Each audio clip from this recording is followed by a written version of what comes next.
students. Today we'll be starting off with a new chapter, Footprints Without Feet by H.G. Wells. Let's begin with something about the author. H.G. Wells, he was an English writer. He had written in many genres. He wrote many short stories, novels, and history, satire, biography, autobiography. And some of his famous works were Bromley High Street, United Kingdom, The Invisible Man. Now, The Invisible Man, this chapter is an excerpt from The Invisible Man. Let's begin. Can a man become invisible? This is the story of a scientist who discovers how to make himself invisible. Does he use or misuse his discovery? Well, we'll find it out. Starting the chapter, the two boys started in surprise at the fresh, muddy imprints of a pair of bare feet. Now, we don't know who the two boys are, but they were surprised because they had seen marks, imprints mean marks, on the mud of a pair of bare feet. Bare feet meaning feet without slippers or shoes on. So these two boys, they were surprised when they saw the marks of a pair of bare feet. What was a barefooted man doing on the steps of a house in the middle of London? That's the question. And where was the man? Now, this was the same question that arose in the minds of these two boys. That what was a barefooted man, a man without slippers or shoes, doing on the steps of a house in the middle of London? Where did they see these marks? They saw it on the steps of a house in the middle of London. So that was a question that came to their mind. And on top of that, there was something strange, and that was the footprints were there, but the man was not there. And where was the man? As they gazed, a remarkable sight met their eyes. A fresh footmark appeared from nowhere. Now, when you walk, you may be walking on during the rainy season. When you walk on the mud, and when you come home, then you make footprints.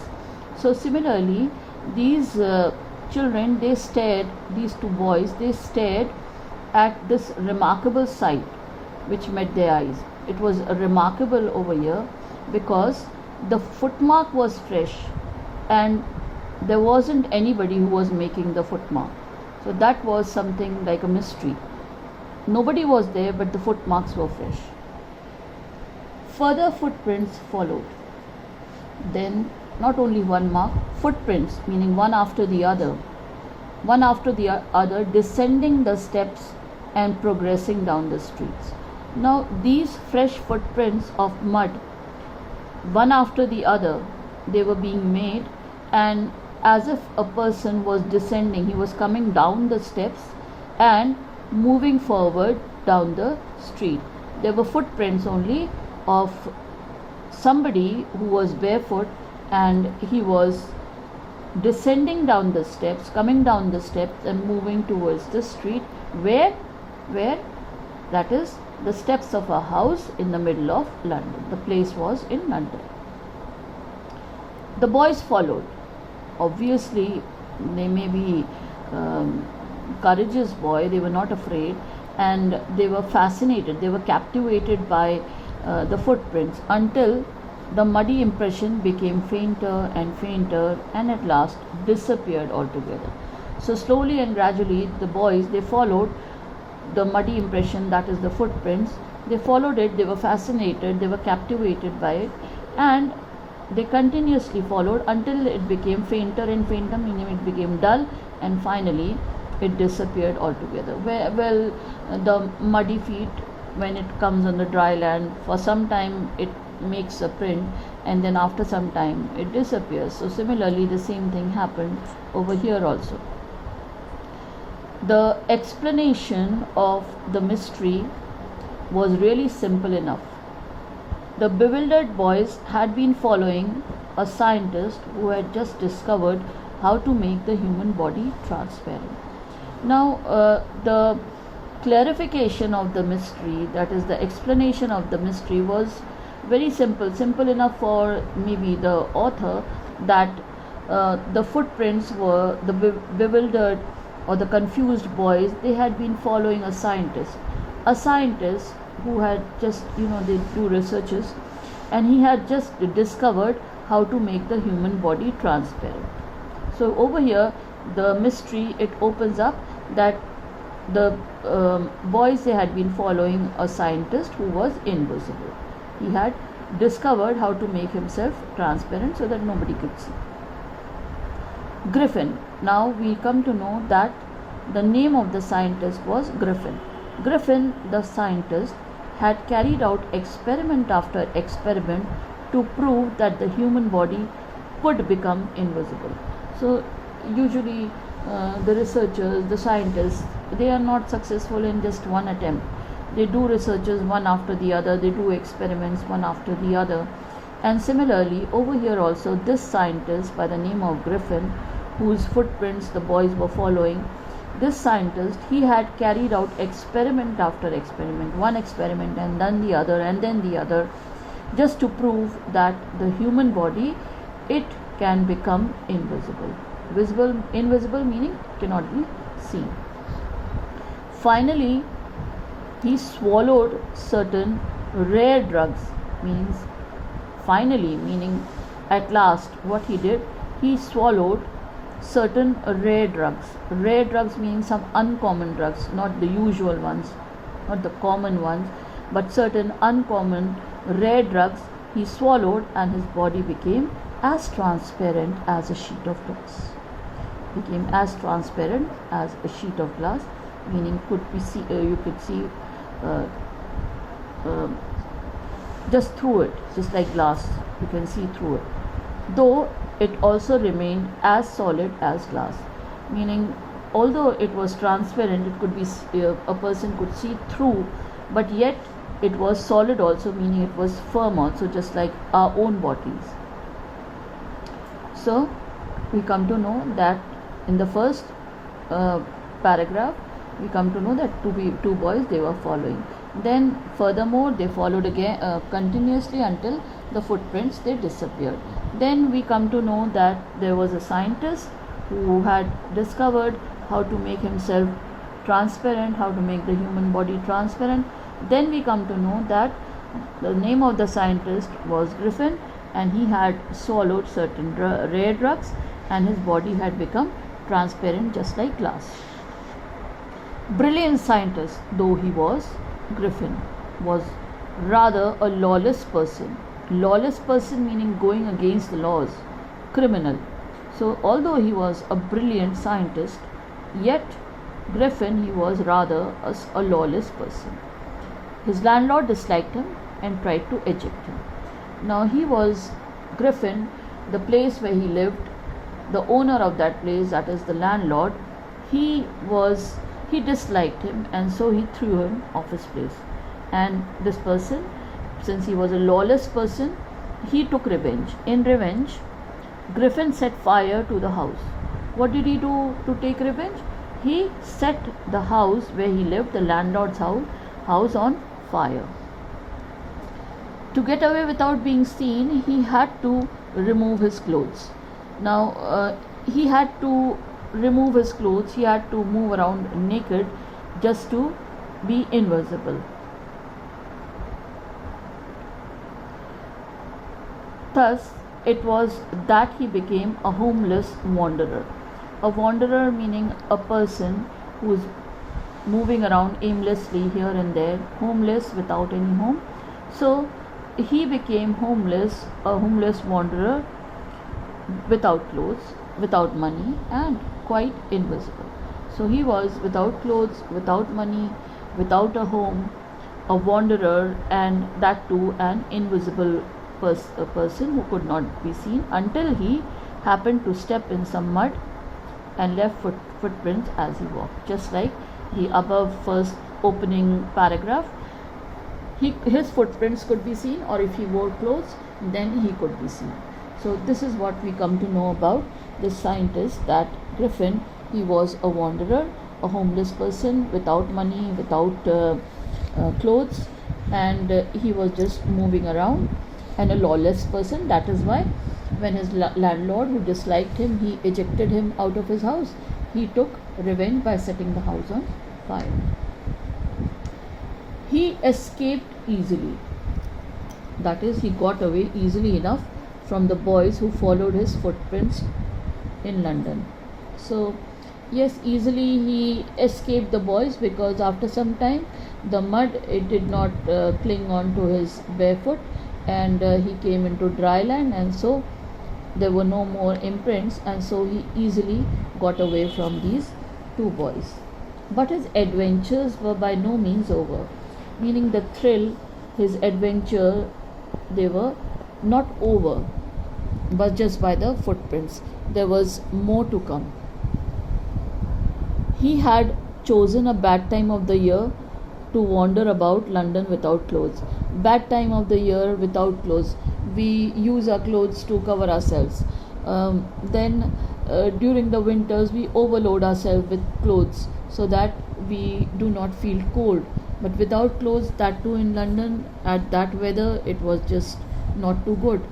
It was midwinter, meaning the chilling winter. The air was bitterly cold, meaning the air was harsh. It was cold, too cold, and he could not do without clothes. Instead of walking about the streets, he decided to slip into a big London store for warmth. So rather than, facing the cold weather on the streets of London, he decided that he should take shelter in a big London store for warmth. Now he entered the store because he was invisible, he could not be seen, and then finally the closing time of the store, it arrived. Closing time arrived, and as soon as the doors were shut, Griffin was able to give himself the pleasure of clothing and feeding himself without regard to expense. So as soon as the shutters were down, the doors were closed, so this person, he had the pleasure. That is, he was delighted. He was free to wear anything of clothing, and he was free to eat anything without any expenses, because he had no money also. He broke open boxes and wrappers. So he uncovered the boxes and wrappers, he removed, and fitted himself out with warm clothes. Since it was cold, so he fitted himself, he wore the warm clothes, soon with shoes, an overcoat, and a wide brimmed hat, meaning a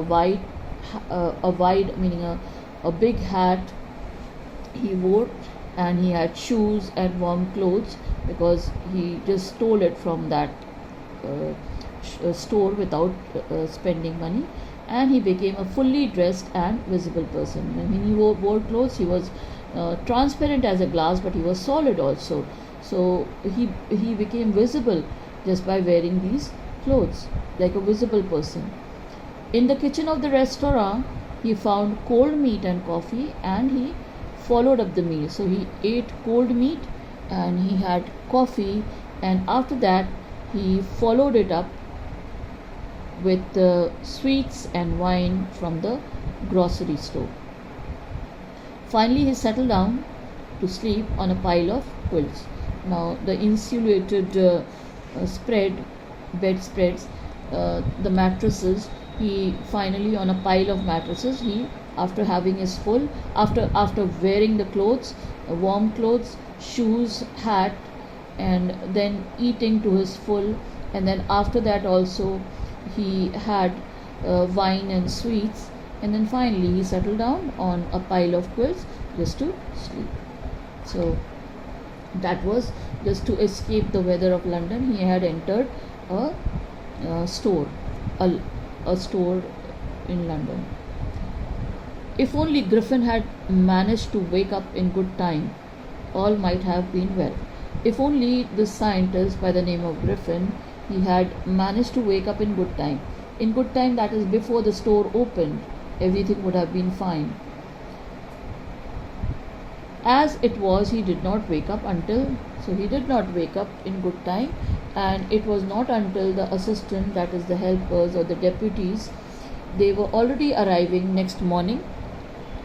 They were already the next morning they were already appearing when he saw a couple of them.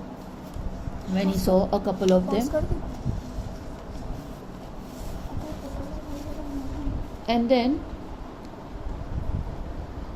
then approaching, he panicked and began to run. As these deputies, they started approaching him, as the assistants, they started approaching him, he just panicked.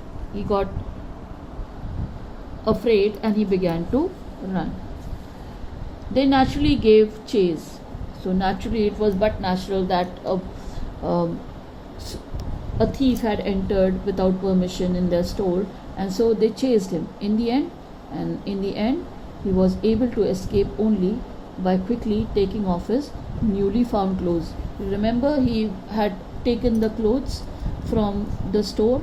He had worn it, the overcoat, the warm clothes, the hat, the wide brimmed hat, all in the shoes. So he just had to take them off so that he could become invisible. So once more he found himself invisible but naked in the chill of January air. So again, the January air, the mid winters, he again found himself in the cold without any clothes. This time he decided to try the stock of a theatrical company. So this time he thought of a theatrical company where he could cover himself up by the clothes of a theatre, the artist, in the hope of finding not only clothes but also something that would hide the empty space above his shoulders. So between that is the neck portion, he decided to take in the commodities of a theatrical company, and so he went over there with the thought that that would cover up the middle space between his head and his shoulders. Shivering with cold, he hurried to Drury Lane, the center of the theatre world. So Drury Lane in London, it was the center of the theatre world, people related to acting. That is Drury Lane. He soon found a suitable shop, and over there he found a suitable shop. That is where he could find the clothes related to the people who wear it, that is the theatre people. He made his way invisible upstairs. So since he could not be seen, he was invisible, so nobody saw him moving upstairs, and he came out a little later wearing bandages around his forehead. So he covered his face with bandages on his forehead, dark glasses to cover the hollows in his eyes, a false nose just to make people believe that he had a nose, and most probably he met an accident, big bushy side whiskers, this hairy portion on the sides, side locks, and a large hat. So he covered himself in this way to escape without being seen. He callously attacked the shopkeeper from behind, after which he robbed him of all the money he could find. So the place where he had entered, nobody could see him because he was invisible. He went upstairs, he dressed himself up, he covered his forehead with bandages, he wore dark glasses, then he also put up a false nose and big bushy whiskers just to cover his invisibility, and he came down with a large hat.